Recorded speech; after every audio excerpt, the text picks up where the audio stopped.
Saya divonis oleh psikiater mengidap anxiety, gelisah yang berlebihan mungkin ya. Kemudian saya selalu merasa cemas kalau bertemu banyak orang, takut pergi sendiri. Tetapi Quran surah Al-Anbiya 83, alhamdulillah kecemasanku berkurang. Pertanyaannya, bagaimana caranya supaya anxiety itu tidak pernah kambuh lagi? Gini, Quran surah ke-51 ayat 49. Wa min kulli syai'in khalaqna zawjaini la'allakum tadhakkarun. Segala hal itu aku ciptakan, kata Allah, berpasangan supaya engkau sadar cuma aku yang tidak punya pasangan. Sehat lawannya apa, Bu? Sakit. Senang lawannya apa? Sedih. Gelisah lawannya apa? Tenang. Maka kalau ada kegelisahan, kecemasan berlebihan, apa yang disebut dengan anxiety ini, maka cari lawannya. Apa lawannya? Tenang. Amalan apa yang banyak memberikan ketenangan, itu terapinya. Apa dalam Quran, ayat-ayat dan amalan yang membantu menghadirkan ketenangan? Satu, saya tulis cepat. Dan saya sudah pernah sampaikan ini dan alhamdulillah insya Allah banyak manfaatnya. Satu, Quran surah 13 ayat 28. Amalannya dua, Quran surah ke-20 ayat 14. Tiga, Quran surah ke-4 ayat 103.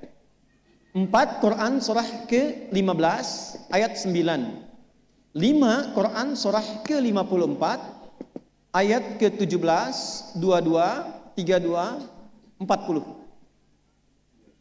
Ini untuk anxiety atau kecemasan berlebihan. 1, Quran surah 13 ayat 28. Perhatikan kalimatnya. Pelan-pelan, Bu. Ibu kalau gelisah, cemas itu adanya di hati atau di fisik? Dari hati baru mengalir ke pikiran kan? Baik, perhatikan bagaimana cara menenangkan hati sehingga pikiran ikut tenang. Ini langsung dari Allah. Ala bidzikrillahi tatma'innul qulub. Kata Allah, ala, yakinkan pada dirimu. Fokus. Ala itu harful istikhbar wa taukid, huruf yang berfungsi membuka informasi dan meyakinkan. Jadi kalau ibu ingin tenang, ada yang divonis cemas berlebihan, anxiety, pertama kata Quran mesti yakin dulu nih. Lawan itu yakinkan pada diri. Bidzikrillahi, dengan banyak meningkatkan zikir kepada Allah, tatmainnul qulub, dampaknya ke hati memberikan ketenangan. Jadi rumus cepat menghilangkan kegelisahan, obat yang pertama kata Al-Quran, zikrullah. Apa obatnya? Amalan zikrullah ada 4. Amalan zikrullah ada 4. 1, saya lompat dulu ke yang paling cepat, yang paling gampang, yang paling mudah. Quran surah ke-4 ayat 103. فَإِذَا قَضَيْتُمُ الصَّلَاةَ فَاذْكُرُوا اللَّهَ. Maka jika engkau telah tuntas mengerjakan salat, berzikirlah kepada Allah. Ibu kalau sudah salat ada zikir? Ya? Subhanallah, alhamdulillah, Allahu akbar, astagfirullah, ada itu? Hafal ya?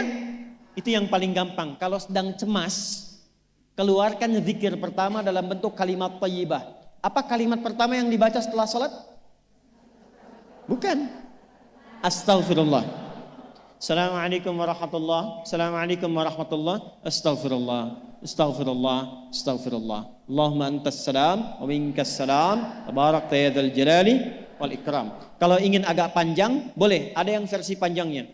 Ya astaghfirullahalazim alladzi la ilaha illa huwal hayyul qayyum wa atubu ilaih. Baca 3 kali. Allahumma antas salam wa minkas salam wa ilaika ya'udus salam. Fahayyina rabbana bis salam wa adkhilna al jannata daras salam. Tabarakta ya dzal jalali. Yang pertama versi singkat, yang kedua digabung dengan doa versi panjang. Kalau sedang gelisah, bacakan cepat, tapi harus yakin. Karena kalimat Qur'annya mesti yakin. Astagfirullah, astagfirullah, astagfirullah. Jangan cuma di lisan sambil ingat Allah. Enggak, ini enggak main-main ya, ini enggak main-main. Jadi begitu sedang gelisah, cemas berlebihan, merasakan cemas, anak gimana belum datang, astagfirullah. Tapi sampaikan ke jiwa, ingat Allah, astagfirullah. Astagfirullah. Sampai terjadi perubahan dalam hatinya, merasakan ketenangan. Astagfirullah, astagfirullah. Kalau itu belum tuntas, ambil wudhu. Amalkan yang kedua, Quran surah ke-15 ayat yang ke-9. Inna nahnu nazzalna dzikra wa inna lahu lahafidhun. Dengan keagunganku aku turunkan Al-Quran itu sebagai zikir. Nah, Quran disebut oleh Allah sebagai zikir. Di antara fungsinya memberikan ketenangan pada jiwa. Ibu kalau sedang cemas, istighfar, masih ada sisanya wudhu, ambil mushaf menghadap kiblat. Baca, Bu. Apa yang terjadi? Nanti akan terjadi Quran surah ke-8 ayat kedua. Saya belum tuliskan karena ini detailnya. Innamal mu'minuna alladzina idza dzukirallahu wajilat qulubuhum wa idza tuliyat 'alaihim ayatuhu zadathum imana wa 'ala rabbihim yatawakkalun. Sepanjang ada insan beriman, kata Allah, dia dibacakan kepadanya Quran atau bahkan dia membaca sendiri, akan ada getaran pada jiwanya, meningkat imannya, tersambung hubungannya dengan Allah. Yang paling dahsyat, ibu ambil wudhu, buka mushaf, baru dibuka mushafnya, kok tiba-tiba ayatnya sesuai dengan apa yang kita rasakan. Kadang terjadi begitu. Lu tiba-tiba ibu baca aja ibu baca. Tapi bacanya bukan cuma di lisan, sambungkan lisan dengan kolbu. Kalau tahu, cari surat-surat yang sesuai dengan kebutuhan. Misal, maaf ya Bu ya, ada yang menganggap misalnya ibu nggak punya kelebihan, ditinggalkan oleh teman, dikecilkan bahkan oleh pasangan sendiri, buka surat Ad-Duha, buka surat Al-Insyirah, 2 aja dulu. Baca dengan tulus, mengalir ke hati. Begitu ibu bacakan Wad-Duha, Wal-Laili idza saja, ma wadda'aka rabbuka wa ma. Perhatikan, rasakan surah itu diturunkan untuk ibu. Karena begitulah cara baca Quran. Kata para ulama, kalau kita ingin merasakan kenikmatan baca Al-Quran, rasakan saat baca surat itu diturunkan untuk kita. Maka cara bacanya akan beda. Wadduha, demi segala kenikmatan yang telah aku berikan kepadamu, seperti engkau nikmat merasakan cahaya duha, aku bersumpah. Wal-laili idza saja, dan demi semua kesulitan yang kau rasakan sekarang seperti gelapnya malam. Ma wadda'aka rabbuka wa ma qala. Hei, tanamkan pada hatimu yang paling dalam, aku tidak akan pernah meninggalkanmu dan engkau tidak seperti apa yang orang-orang lain katakan. Kalau ibu rasakan baca Quran seperti itu, hilang gelisah. Masih ada lagi kegelisahannya. Menghadap ke arah kiblat, tunaikan sholat. Sholatnya apa saja? Sesuai dengan waktunya. Kalau duha, duha. Kalau nggak ada waktu khusus, ambil wudhu, sholat mutlak. Sholat wudhu. Menghadap ke kiblat. Lalu maaf, saya tutup. Saat sujud, tumpahkan semua kegelisahan itu. Dalam sujud. Tumpahkan semua, sampai air matanya mengalir. Gak apa-apa, tumpahkan semua. Nanti rasakan perubahan yang terjadi setelah sholat tuntas dikerjakan. Karena sholat mengumpulkan semua jenis zikir ini. Istighfar ada dalam sholat? Ada. Ya, ibu ruku sujud baca istighfar. Subhanakallahumma bihamdika Allahumma ighfirli. Subhanallah ada? Alhamdulillah ada? Allahu Akbar ada? Dalam sholat baca Quran? Al-Fatihah itu Quran. Semua ada. Sudah? Yang terakhir, biasanya kalau sudah selesai sholat, ketenangan awal itu muncul. Tapi setelah itu kadang-kadang muncul lagi, kalau belum tuntas semua.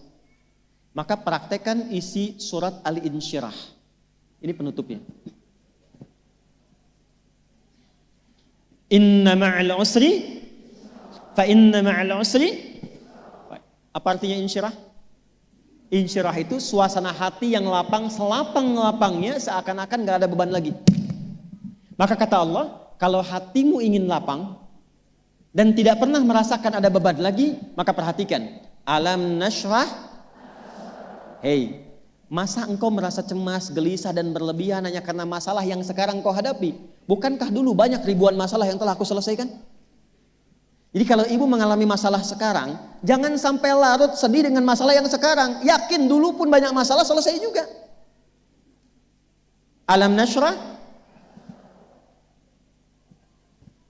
Lalu apa yang harus dilakukan? Kata Allah, seberat-beratnya beban, tanamkan keyakinan pada jiwamu. Inna ma'al usri, semua ini pasti selesai. Pasti ada solusinya. Pasti selesai. Inna ma'al usri yusra itu bahasa singkatnya begini, pasti selesai. Pasti tuntas. Yakin Allah sudah jamin pasti tuntas. Jelas?